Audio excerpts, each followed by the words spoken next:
hablando franco, hablando franco, hablando franco, hablando franco, hablando franco, hablando franco, hablando franco, hablando franco, emigración, hablando franco, historia, hablando franco, presidentes, hablando franco, béisbol, hablando franco, fútbol, hablando franco, Fórmula 1, hablando franco, rock and roll, hablando franco, hablando franco, hablando franco, hablando franco, hablando franco.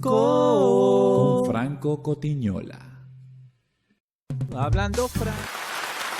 Bienvenidos al episodio 17 de Hablando Franco. Antes que todo, y como en todos los anteriores programas, deseo agradecer a todas las personas que han visto mi video, que comentan el mismo. Esta semana, en el episodio 16, fue bastante aceptado por YouTube. En verdad, aparte del primer video, este es el episodio que más vistas ha tenido. En verdad, eso me llena de mucha alegría. Episodio 17, ya rumbado hacia los 20 episodios. Y bueno, aquí seguimos tratando de tocar temas de que sean bastante curiosos para todas las personas que vean estos episodios. Para comenzar, estamos ya casi en la última semana de noviembre y quería tocar en estos puntos, quería tocar en este episodio sucesos que pasaron en noviembre en años anteriores, por lo menos. Me llamó mucho la atención que en Venezuela, yo sigo todas las noticias venezolanas, o sea, siempre estoy tratando de meterme en portales de noticias venezolanas, aparte que manejo muchísimos grupos con familia, amigos que todavía están en Venezuela y me mantengo muy al día de todas las noticias que suceden en Venezuela. Y me llamó mucho la atención que el pasado 13 de noviembre se cumplía exactamente 70 años de un magnicidio en Venezuela y bueno, siempre cuando yo estuve en Venezuela siempre se escuchaba algo en una noticia, siempre hacían algo, un recordatorio, porque lo más triste de la historia es no recordarla, ¿no? Y hay un refrán que es bastante fuerte, pero dice una gran verdad: el que desconoce su historia está obligado a repetirla. En Venezuela es el mejor ejemplo de eso. Entonces, tocando el punto de lo que pasó el 13 de noviembre. El 13 de noviembre se conmemora 70 años del asesinato de Delgado Chalbaud, el segundo magnicidio en Venezuela. Muchos historiadores, y no quiero parecer pesado ni pedante con esto que estoy diciendo, siempre dicen que ha sido el único magnicidio en Venezuela. Inclusive por Twitter una vez vi un historiador, de respeto, de mucho respeto por parte mía, diciendo que ha sido el único magnicidio en Venezuela, y eso me llamó mucho la atención. Ya voy a decir para mí cuál fue el primer magnicidio en Venezuela, pero quiero tocar el punto de Delgado Chalbaud. Delgado Chalbaud fue asesinado el 13 de noviembre de 1950, cuando se disponía a salir de su casa. Fue interceptado por dos vehículos, en cual uno de ellos estaba Rafael Urbina, que después fue condenado por el asesinato de Delgado Chalbaud, y fue llevado a una quinta en Las Mercedes que aún estaba en construcción, muy famosa. Yo la fui a ver y todo, y están los propietarios originales de los que mandaron a construir esa quinta, conjuntamente con el chofer de Delgado Chalbaud, que eso es un nombre que nunca me olvido, porque el chofer de Delgado Chalbaud se llamaba Bacalao Lara. Coño, ¿quién le pone a su hijo Bacalao? Pero bueno, entonces lo bajaron del vehículo, le metieron un tiro a Bacalao Lara, creyendo que Bacalao Lara estaba muerto. Él se hizo simplemente el muerto, fue herido, pero no murió. Lo llevaron dentro de la quinta, Delgado Chalbaud forcejea, y le meten un tiro y lo matan. Como les dije, fue el segundo magnicidio en Venezuela. Magnicidio es cuando asesinan a un presidente en ejercicio, ¿ok? El primer magnicidio, a mi parecer, y no solamente a mi parecer, lo pueden buscar en los libros de historia o en internet, es el de Francisco Linares Alcántara. Sucedió también un noviembre, el 30 de noviembre de 1878. Él sube a la presidencia en 1877, apoyado por Antonio Guzmán Blanco. Para los que no saben, Guzmán Blanco, los periodos de Guzmán Blanco son dignos de un programa, pero no sé hasta qué punto se volvería un poco tedioso, pero eso es para otro tema. Bueno, Francisco Linares Alcántara asciende al poder apoyado por Guzmán Blanco. Guzmán Blanco se hacía intervalos en sus gobiernos y ponía personas que él escogía. Él asciende al poder en 1877 y después se le va volteando paulativamente a Guzmán Blanco, inclusive hace un movimiento que comienza en Valencia para que ya el Congreso no apoye más a Guzmán Blanco. Se dice como leyenda, porque son cuestiones que son difíciles de investigar, que Guzmán Blanco envenena o manda envenenar a Francisco Linares Alcántara en una cena que le dan en honor al presidente en La Guaira. Y después de 9 días de agonía muere un 30 de noviembre de 1878. Para mí ese es el primer magnicidio. Y no solamente para mí, o sea, en los libros de historia te lo dicen, o sea, magnicidio es el concepto de un presidente que es asesinado en el ejercicio de sus funciones. Y Francisco Linares Alcántara simplemente estaba en el ejercicio de la presidencia cuando fue asesinado y fue envenenado, ¿ok? Francisco Linares Alcántara, muy poca gente lo conoce o muy poca gente sabe de esa personalidad. Hay un municipio de Maracay, el más cercano a la ciudad de Turmero, que se le llama Francisco Linares Alcántara. Puedo apostar que la mayoría de sus pobladores, pero la mayoría no saben a qué se debe el nombre de su municipio, de Francisco Linares Alcántara. Y se le puso ese nombre porque Linares Alcántara nace en Turmero. Y este municipio antes formaba parte de Turmero. Entonces, en honor a él, se le puso su nombre. Hay muchos nombres de municipios en Venezuela que nadie sabe de dónde vienen, pues, pero esa es la historia de Francisco Linares Alcántara y es la historia de los 2 magnicidios que ha sucedido en Venezuela. En Venezuela han muerto 4 presidentes en el ejercicio de sus funciones. 2 asesinados y 2 por muerte de enfermedad. Francisco Linares Alcántara y Delgado Chalbó, asesinados, y Juan Vicente Gómez y el innombrable Chávez, en el ejercicio de sus funciones, mueren por una enfermedad. Bueno, pareciera ser que lo de Chávez fue por una enfermedad. Eso se va a revelar con exactitud cuando pase toda esta calamidad llamado chavismo o madurismo.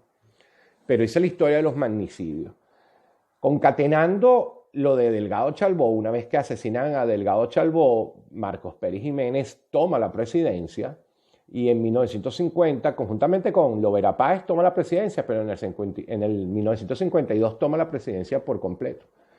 Y viene otro caso muy llamativo en Venezuela. En 1955, y para lo que muchas personas no saben, se celebra la primera carrera internacional reconocida de Fórmula, no de Fórmula 1, era de Gran Turismo, donde participaban Ferrari, Maserati, Porsche, Mercedes, o sea, donde las grandes figuras participaban. ¿Por qué pasó eso? Porque Marcos Pérez Jiménez era un fanático, pero un fanático de los vehículos de velocidad. Tanto es así que él tenía la propiedad de un Mercedes que le decían alas de gaviota, que era un espectáculo de Mercedes. Le voy a poner una foto de ese Mercedes aquí, el original con Marcos Pérez Jiménez. Y es en noviembre de 1955 cuando se celebra esa válida, nada más y nada menos, en Los Próceres. Por eso es que el pavimento de los Próceres es distinto a cualquier otro pavimento de la ciudad de Caracas. No sé los que han conducido, ahí se han percatado de esa diferencia con respecto a las demás pavimentaciones. El Paseo de los Próceres tiene una longitud dada en vehículo de 4 kilómetros 400, 4 kilómetros 400 o 4 kilómetros 200. Y por sus curvas y todo, asemeja una pista de carreras. Su pavimentación era perfecta y por tal cosa se celebra ese gran premio. ¿A quiénes invitaron en esos gran premios o quién fue la figura más importante de ese gran premio, nada más y nada menos que Juan Manuel Fangio, el que era el campeón actual, el que había ganado la válida de Fórmula 1 en 1955. Entonces imagínense lo prestigioso que se fue ese premio, que estuvo Fangio, que era la figura más importante del automovilismo en esa época. También por Venezuela estuvo Pancho Pepe Crocker, que mucha gente sabe, que lo escuchan, pero él era un fanático de la velocidad también, muy reconocido. Hay muchos estadios o muchos autódromos que llevan su nombre. Y bueno, indiscutiblemente las condiciones ambientales afectaron mucho a los vehículos, el calor que hacía en Venezuela no estaban acostumbrados esos vehículos y muchos se accidentaron, pero el que quedó de campeón es nada más y nada menos que Fangio. Eso es para que mucha gente no sabía que en Venezuela había formado parte, porque ahorita que estoy en Italia, muchos amigos o los amigos que hemos hecho aquí en Venezuela me han dicho que el año que viene, cuando pase este COVID y esta tragedia de este virus que nos tiene ahorita protegidos en casa, voy a utilizar ese concepto en vez de utilizar otro, protegidos en casa, podamos ir el año que viene a un premio de Fórmula 1, agarrar un autobús o un tren y verlo, el de Monza, por lo menos, el premio de San Marino, uno de esos dos premios, si es que todavía están, ¿no? Pero me llamó mucho la atención que hablando con ese amigo, me dice que en Venezuela, qué raro que nunca ha habido. Le digo, no, en Venezuela sí existió un gran premio. Lo que pasa es después que tumbaron a Marcos Pérez Jiménez, eso no se proyectó a un futuro. Pero los próceres era un circuito óptimo para hacer una competencia de vehículos de alta gama. Estuvo Ferrari, como le dije, estuvo Mercedes, estuvo Maserati. Estuvieron las marcas más importantes que competían en Fórmula 1 y vinieron a Venezuela a competir. Voy a poner varias fotos de ese día para los que reconozcan los próceres. Claro, las fotos no son de mucha nitidez, pero tiene su cosita, ¿no?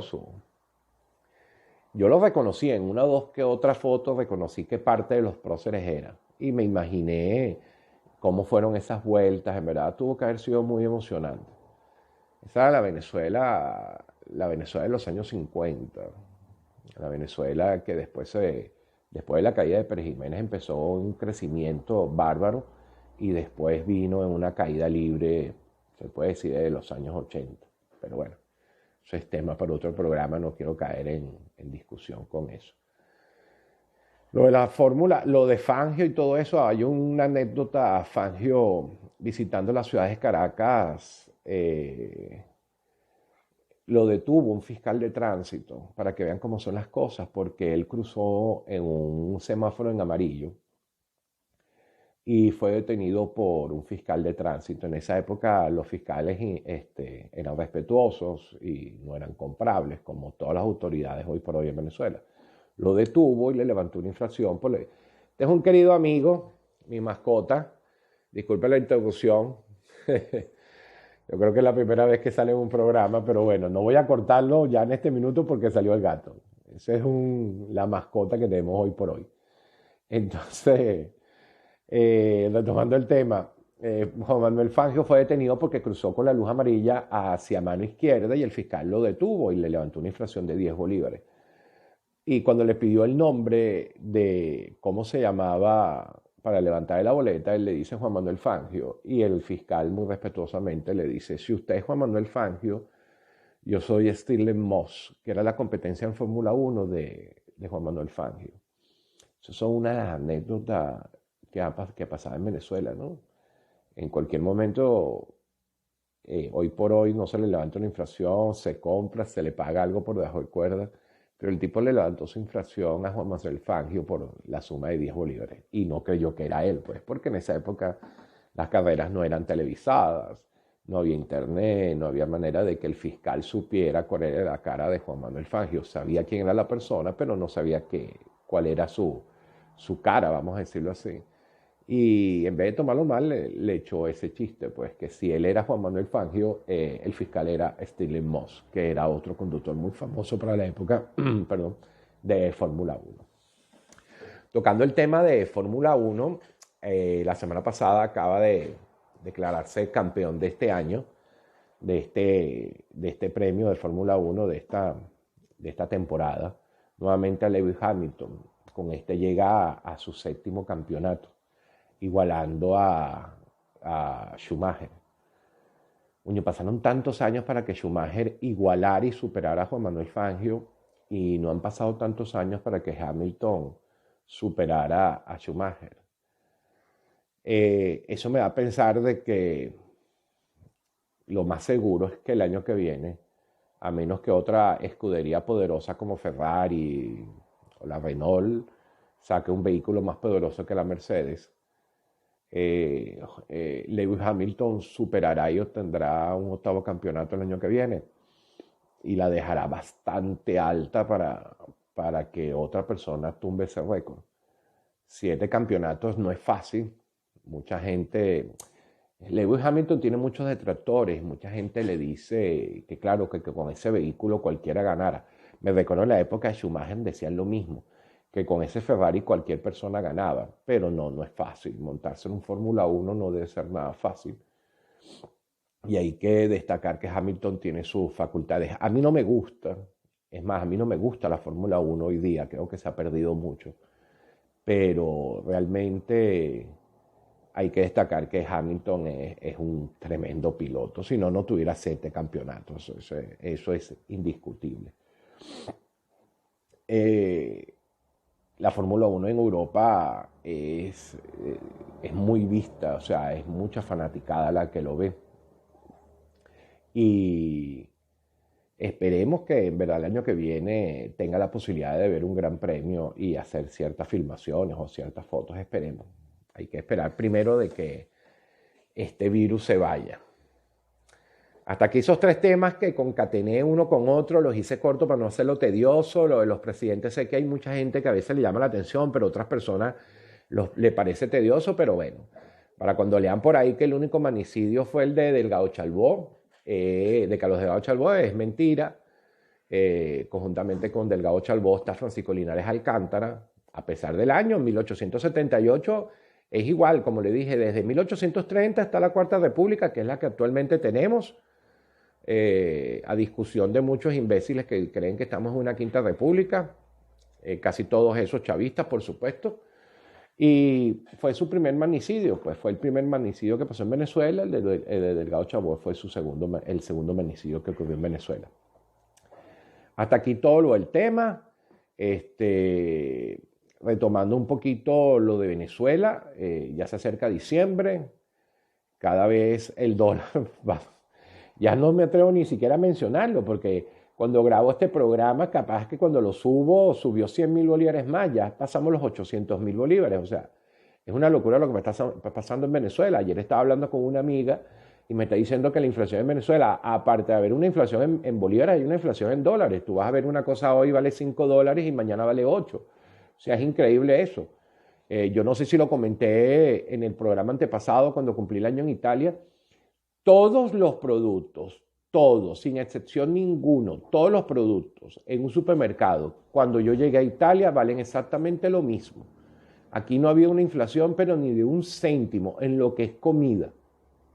No puedo asegurarme, en combustible tampoco. Combustible inclusive bajó un poquitico cuando fue la época del primer lockdown, el primer cierre, pero ya otra vez se estabilizó sus precios normales. Pero el litro de leche, el kilo de harina de trigo, el kilo de pasta, el pan, todo, jugo, refresco, valen exactamente lo mismo. En verdad que a mí me llama mucho la atención después de haber estado tantos años en un país que en una semana, en cuestión de días y hoy por hoy en cuestión de horas las cosas suben. Entonces me parece algo totalmente ilógico. ¿Eso es culpa de quién? En los diferentes grupos a veces lo conversamos. ¿Por qué el comercialista sube sus precios? Bueno, mira, es increíble, es increíble. Hay una polémica que se levantó muchísimo con un presupuesto de un traslado en taxi de San Fernando de Apure hacia Caracas y el taxista quería $1.200. Eso levantó una polémica en el grupo de amigos que yo tengo de bachillerato, que unos decían que el taxista era un abusador, que con 5 carreras se compraba otro carro, pero otro amigo que por su trabajo ha tenido que viajar al occidente de Venezuela, hace poco hizo un viaje de Guarenas a Maracaibo, me dice que se gastó casi $800 entre combustible y comida. Porque la tenía, después que tú sales de Caracas, cada vez es más difícil conseguir gasolina y cada vez los precios son más elevados. Entonces, se levantó esa polémica de que si el taxista era un ladrón o no era un ladrón. Mire, eso no lo hago yo ni siquiera por $2.000, porque tú no sabes qué va a pasarte en la carretera de San Fernando a Caracas. Yo antes lo hice muchísimo porque mi trabajo me mandaba, cuando trabajaba con una editorial de prensa en Venezuela muy famosa a nivel nacional, yo cubría la parte de San Fernando de Apure, inclusive llegaba a Puerto de Ayacucho y lo hacías normalmente, pero tú echabas gasolina en cualquier sitio a precios módicos. Había en Alcabala, la de Dos Caminos era muy famosa, pero nada del otro mundo. Tú llevabas un poquito de queso, porque uno siempre cuando iba para esas zonas compraba queso y a menos que fueran cientos de kilos, el Guardia Nacional no te decía absolutamente nada. Pero hoy por hoy, bueno, imagínense, hay cientos de alcabalas y todas las alcabalas te piden algo, te revisan ese carro y si no tienes ninguna caída, te la buscan. Te la buscan, porque así están las autoridades hoy por hoy en Venezuela. Todos son una pila abusivos, todos ven las alcabalas como la manera de arreglarse monetariamente el día. Y bueno, claro, es extremadamente difícil viajar de San Fernando de Apure a Caracas. Yo no sé cuántas cabalas habrá, las colas que tienes que hacer para echar gasolina, por más que sea un vehículo pequeño, tienes que echar gasolina mínimo, aunque sea una vez. Y si cuando vas a echar gasolina no consigues, si la gasolina llega en 3, 4 días, en verdad que esa travesía es bastante larga. Y que llevar un bidón de gasolina, Dios no lo permita, porque te paran, que te van a parar. O sea, júralo, de Caracas a San Fernando, por lo menos unas 8 o 10 veces te detienen las alcabalas. En las 24 alcabalas que hay. Te van a parar, te van a revisar. Y si consigues un bidón de gasolina, bueno, señores, mínimo te meten preso, te quitan todo lo que cargas encima, te inventan un historial delictivo, o sea. Entonces, bueno, hay que ponerse en la posición. Yo no haría ese viaje ni siquiera por un amigo. En verdad, hacer San Fernando, Caracas, actualmente, no, Dios me cuide. Por eso es que hay que estar en la posición de cada uno para ir criticándolo. Pero es muy difícil. Hasta eso se ha hecho imposible en Venezuela trasladarse de un estado a otro. He conversado con muchos amigos y me dicen que la situación económica, aunque ha venido indiscutiblemente desde que yo me vine a Italia, en un evidente crecimiento de inflación, me dice que últimamente es cada vez peor. Pero hay una Venezuela paralela que consume manos llenas, que andan con dólares a manos llenas en la calle y todo el mundo los tilda de enchufados. Yo no sé hasta qué punto sean todos enchufados, pero si esa cantidad de venezolanos que uno ve que va a bodegones, que van a restaurantes, que van a comer afuera, son todos enchufados, entonces mire señores, de este gobierno no vamos a salir nunca, porque entonces más de la mitad de Venezuela es enchufada. Bueno, verdad que me cuesta creerlo, pero bueno, señores, vale, en verdad, con todo el dolor del alma, a veces veo tan feo la salida. En programas anteriores veo que cada vez lo veo más fácil, pero hay cuestiones que me hacen dudar de ese cambio, pues. A mí no me importaría que se llevaran todo, ¿vale? Pero termínense de irse y que empiecen a reconstruir a Venezuela, ¿vale? En verdad, llévense todo, pero dejen que empecemos a reconstruir Venezuela, lo más importante. Señores, no se olviden de seguirme, en verdad, como les dije al principio del programa, muy feliz por los resultados, por la cantidad de vistas en YouTube del episodio 16. Triplicaron los anteriores videos, solamente el primero, porque bueno, fue la sensación, mucha gente lo vio, solamente el primero tuvo tantas vistas. También en Instagram tuvieron sus vistas. No se olviden de dejar sus comentarios. Sus comentarios son los que me alimentan a hacer todos estos programas, ¿ok? Gracias a todos por seguirme, gracias a todos por sus comentarios positivos. Lo que les guste, coméntenmelo. Lo que no les guste, también coméntenlo. Y trataré de cambiarlo, ¿ok? Cuídense mucho, Dios bendiga y Venezuela, te quiero libre.